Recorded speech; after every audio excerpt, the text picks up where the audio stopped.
nagpaparade sila. Ayan. Ayan.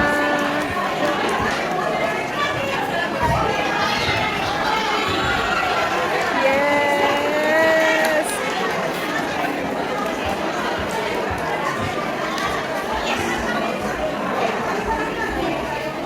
Nagpaparade sila.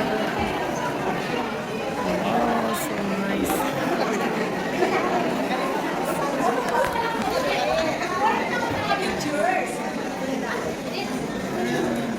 Okay, ladies and gentlemen, welcome to our Independence Day celebration! Mabuhay! Mabuhay! Louder! Mabuhay! Mabuhay ang Pilipinas! Louder! Of course, ladies and gentlemen, there you have it. Our members of the parade and the performers. Let's give them a big round of applause!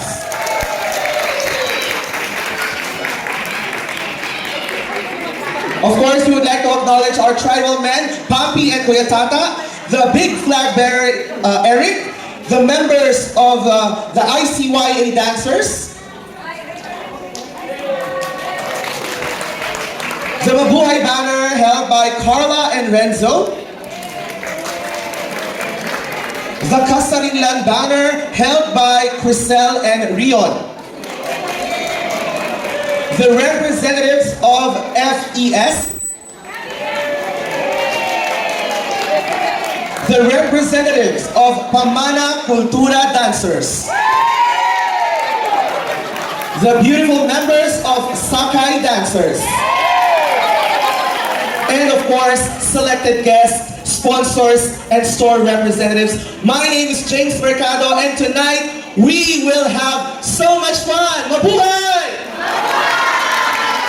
Friends, thank you very much. You may return to your seats.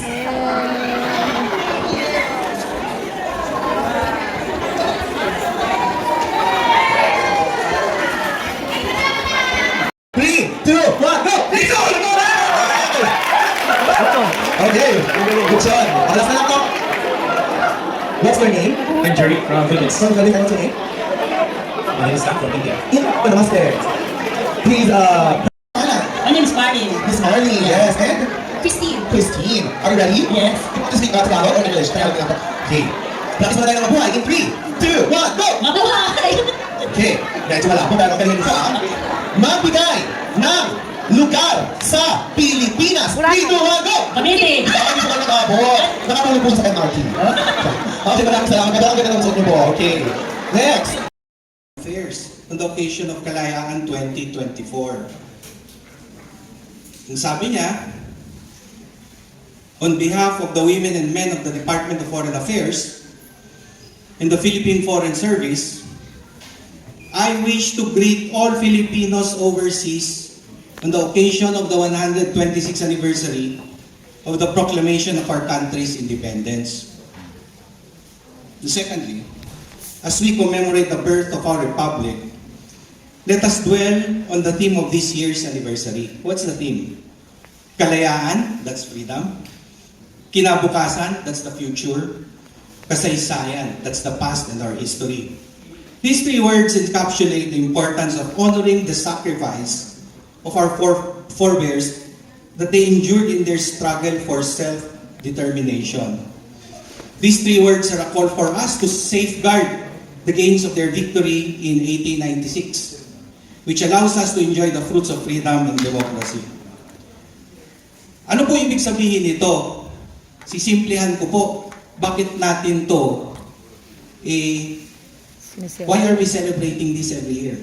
And just a few days ago, you have the birthday of Jose Rizal. Ano po ang kabuluhan, bakit natin to ngayon sineselebrate yung Independence Day? Balik po tayo sa pinag-aralan ninyo nung nasa Pilipinas pa kayo. Ito po yung ating flag. Ito po, yung sinisimbolo nito, yan ang dahilan kung bakit nandito tayo ngayon at nagse-celebrate. Bakit? Ito pong tatlo, alam na ninyo, ito yung tatlong malalaking isla ng Pilipinas. Luzon, Visayas, at Mindanao. Itong araw, merong 8 sila. Ano pong pangalan niya? Wendy, just call me Wendy. Ang ganda din po ng Filipiniana. Of course, made in Philippines. Yes! Oh, Philippines. Yes! Tingnan po natin kung pasok din po sa banga ang inyong sagot. Okay? Back to tayo. Mabuhay! 3, 2, 1, go! Mabuhay!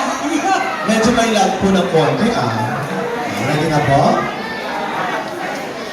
Magbigay ng sahog sa pinakbet. 3, 2, 1, go! Ang palaya! sabi mo nila, Hamperman. Sorry po, medyo hindi sabay. Panoorin po natin sa CCTV. Pwede na ba yun? O, isa pa. Sige po, isa pa. Isa pa. Gusto kami ma-out Hindi, para more ratings. Magbigay ng sahog sa kare-kare. 3, 2, 1, go! Manggan!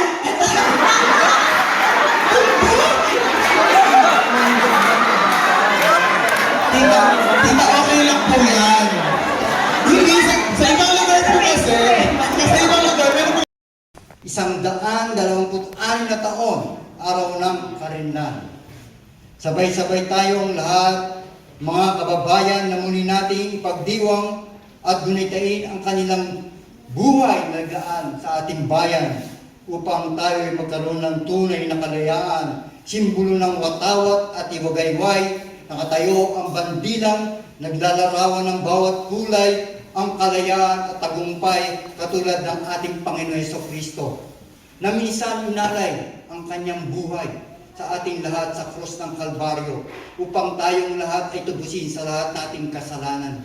Ang dakilang regalo ng buhay na walang hanggan na ipinangako ng bawat taong kanyang nilikha na may hininga na matanggap natin lahat ang maligayang kalayaan at kaligtasan ng bawat kaluluwa. Lahat po tayo ay konting oras ay sumunod sa konting panalangin na ito na nag-uugnay sa ating mga kaluluwa. Hindi lang po ang kalayaan ng ating mga pisikal o ating bayan. Napaka-importante po ang kalayaan at buhay na walang hanggan na pinagkaloob ng Panginoon Jesucristo, ang buhay na walang hanggan. Ang buhay sa lupa ay maiksi lamang po. Tayo pong lahat ay umupo at tayo manalangin. Sumabay sa aking panalangin. Panginoon Jesus Kristo, kami po ay humihingi ng kapatawaran sa lahat ng aming nagawang kasalanan noon, ngayon, at sa darating na panahon ng aming buhay. Tinatanggap ka namin regalong kaligtasan ng buhay na walang hanggan, kalayaan ng aming kaluluwa na nakasama ka mula dito sa lupa at sa langit. Sa pangalan ng buktong na anak ni Jesucristo. Amen and amen. Isigaw po natin ang kalayaan ng Pilipinas. Kalayaan ng Pilipinas. Kalayaan ng Pilipinas.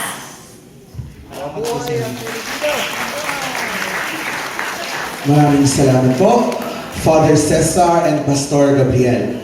Maari na po kayong magsiupo.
Huwag mo tanggalin. Tanggalin mo yan. Hawakan mo. Kumanan mo. Kumanan mo.